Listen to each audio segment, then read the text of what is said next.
మనం అన్నీ చేస్తా ఉంటే ఇన్ని అభివృద్ధి కార్యక్రమాలు ఇంకా మంచి కార్యక్రమాలు చేయాలంటే రాష్ట్రంలో మాత్రం ఒక పార్టీ ఉంది. నేను ఆ పేరు చెప్పకూడదు, ఆ పార్టీ పేరు ఐడియా ఉందా తమ్ముళ్ళు అని అడుగుతున్నా మీ అందరికీ.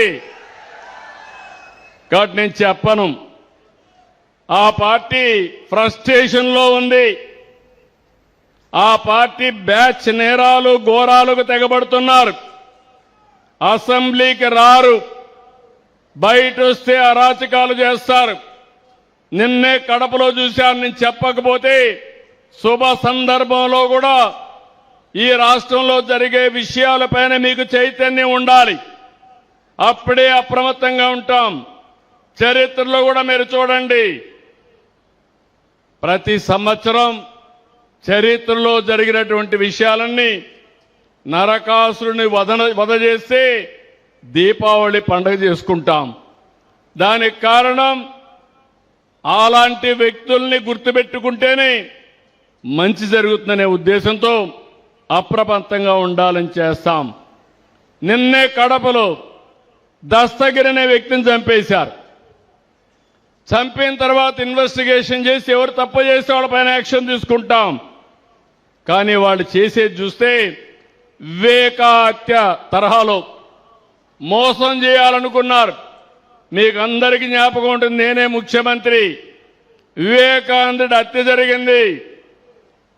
జరిగితే సాక్షి టీవీలో గుండెపోటుతో చనిపోయాడన్నారు. నేను కూడా అయ్యో పాపం అన్నాను. ఆయన కూతురు ఇన్వెస్టిగేషన్ చేయండి, పోస్ట్ మార్టం చేయమని అడిగింది. మనం ఏ తప్పు చేయలేదు చేయమన్నాను. సాయంత్రానికి గుండెపోటు కాదు, ఇది గొడ్డలి వేటని డాక్టర్స్ చెప్పే పరిస్థితికి వచ్చారు. ఆ సాయంత్రం నేను తండ్రి లేడు, ఉన్న చిన్నాన్న కూడా చంపేశారని రివర్స్ మాట్లాడాడు. మరుసటి రోజు నా చేతిలో కత్తి పెట్టి నారాసుర రక్త చరిత్రని సానుభూతి పొంది ఓట్లు సంపాదించాడు. ఇప్పుడు అదే తరహాలో ఇది కూడా చేయాలంటే అలర్ట్గా ఉన్నాం. నేను ఎప్పుడు కూడా మోసగాళ్ల పైన కన్నేశాను.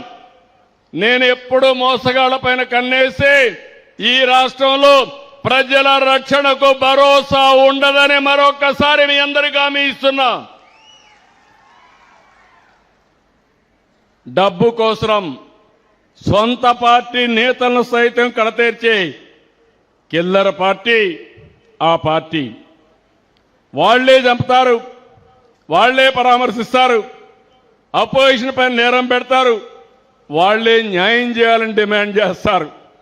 ఇది కూడా అదే మాదిరిగా చేసే పరిస్థితికి వచ్చారు. వీళ్ళ మేనమామ ఉన్నాడు, వాళ్ళ మేనమామ శిష్యుడు ఒకడున్నాడు.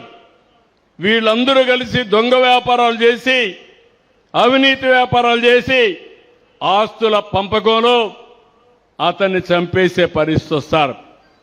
ఇది ఒకటి కాదు, ఇలాంటి చాలా జరుగుతున్నాయి. ప్రజలందరూ గుర్తుపెట్టుకోవాలి, నేను చేసేది రాజకీయ నాయకులతో కాదు, నేరస్తులతో రాజకీయం చేస్తున్నాం. కానీ నేను భయపడను. మీ అందరికీ తెలుసు, మీ ప్రాణాలు కాపాడడానికి, ప్రజల ఆస్తులు కాపాడడానికి ఒకప్పుడు తీవ్రవాదులతో పోరాడితే అదే తీవ్రవాదులు వెంకటేశ్వర స్వామి సన్నిధిలో 23 క్లేమోర్ మైన్స్ నా మీద బ్లాస్ట్ చేస్తే సాక్షాత్తు వెంకటేశ్వర స్వామి ప్రాణభిక్ష పెట్టాడు తప్ప ఇంకోటి కాదు. నేను ఆలోచించేది నిరంతరం మీకోసం ఆలోచిస్తున్నా.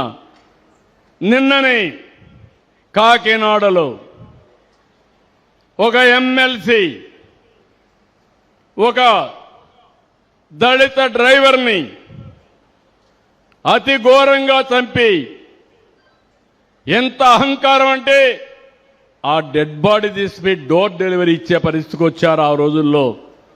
అలాంటి వ్యక్తిని ఊరేగింపుగా తీసుకొచ్చి ఊరేగించే పరిస్థితికి వచ్చారు.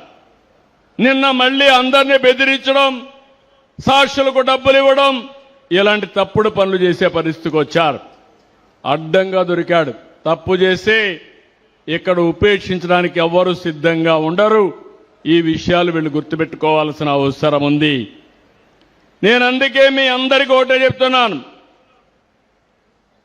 ఈ యొక్క రాజకీయ పార్టీ యొక్క ఐడియాలజీని మీరు అర్థం చేసుకోవాలి. వీళ్లకు దూరంగా మీరు ఉండాలి, సమాజానికి దూరంగా వాళ్ళని పెట్టాల్సిన అవసరం ఉంది. మేం మళ్ళీ వస్తే ఏ రాజకీయ పార్టీని చేసేది మంచి చేస్తూ ఉంటాం, కానీ వీళ్ళు వచ్చేది మాత్రం మేము వస్తే నరికేస్తాం, చంపేస్తాం, లేకుంటే క్యాన్సిల్ చేసేస్తాం, పెట్టుబడిదారు తరిమేస్తాం. ఇంకా మీరు చూసే దీన్ని డెమాన్స్ట్రేట్ చేయడానికి పోస్టర్లకి జంతు బలిచ్చే పరిస్థితికి వచ్చారు. నేను ఒకటే హామీ ఇస్తున్నా, మీ పాత రోజులు పోయినాయి. బెదిరింపులకు ఎవరూ భయపడరు. ప్రజలు పూర్తిగా చేంజ్ అయ్యారు, చైతన్యంతో ఉన్నారు. అందుకే ఈరోజు ఆ నమ్మకంతోనే రాష్ట్రంలో పెద్ద ఎత్తున పెట్టుబడులు వస్తున్నాయి. ఈ రాష్ట్రం అద్భుతమైన వనరులకి, నిపుణులకి, బ్రహ్మాండమైన యువతకి, అదే మాదిరిగా మీ స్ఫూర్తికి మనస్ఫూర్తిగా అభినందనలు. నా మీద నమ్మకం పెట్టుకొని మీరందరూ భూములు ఇచ్చారు. మళ్ళీ మళ్ళీ ఆమె ఇస్తున్నా, భూమి ఇచ్చిన మీకెవ్వరికీ నష్టం జరగకుండా మిమ్మల్ని పైకి తీసుకొచ్చే బాధ్యత, అన్ని విధాలు ఆదుకునే బాధ్యత ఈ ప్రభుత్వానిది. నేను అందుకే ఒక మాట చెప్పాను, ఒక నమ్మకం, ఒక అమరావతికి ల్యాండ్ కావాలంటే 29,000 మంది రైతుల ముందుకు వచ్చి 33,000 ఎకరాలు భూమి ఇచ్చారు. ఆ రైతులకు అన్యాయం జరగల, వాళ్ళ జీవితాల్లో మార్పు వస్తుంది. సమైక్య ఆంధ్రప్రదేశ్లో ఆ రోజుట్లోనే నేను ఒక ఎయిర్పోర్ట్ కట్టాలంటే 5,000 ఎకరాలు భూమి శంషాబాద్లో ఇచ్చారు. నేను ఆ రోజు కూడా చెప్పాను, మీరిక్కడ భూమి ఇచ్చారు, పక్కనే భూమి కొనుక్కోండి, వ్యాపారాలు పెట్టుకోండి, మీ జీవితాల్లో వెలుగులు వస్తాయని చెప్పా.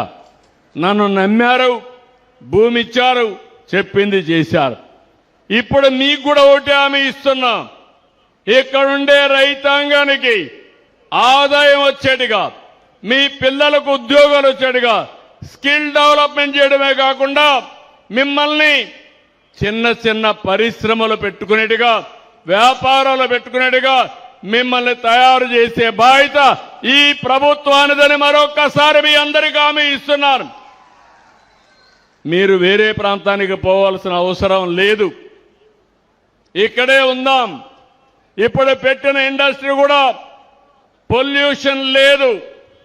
నేను ఒకటే ఆలోచిస్తున్నాను, రాష్ట్రం మొత్తం నెట్ జీరో,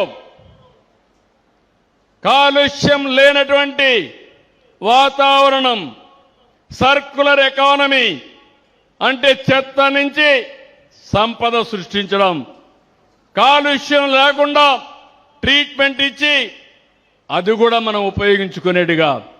ఈరోజు సింగపూర్ ఉంది, వాళ్ళంతా కూడా డ్రైనేజ్ వాటర్ని ట్రీట్మెంట్ ఇచ్చి ఆ వాటర్ని తాగే పరిస్థితి వస్తారు. టెస్ట్ చేసి చూపిస్తున్నారు.